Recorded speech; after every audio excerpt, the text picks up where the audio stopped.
diputado Weber llama rueda de prensa aquí sobre el asinti que en su función como diputado algún de aspectos aquí no está yendo de manera Mr. Bay.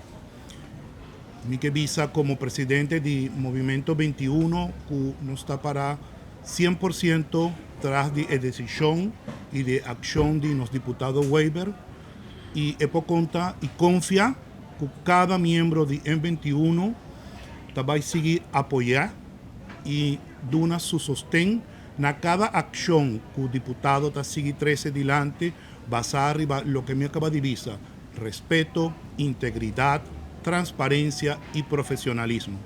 Boneiro tiene ahora aquí un profesional íntegro que tiene capacidad para seguir funcionar como un diputado, pero Consejo Insular, en el momento aquí, como representante del pueblo, tiene última palabra.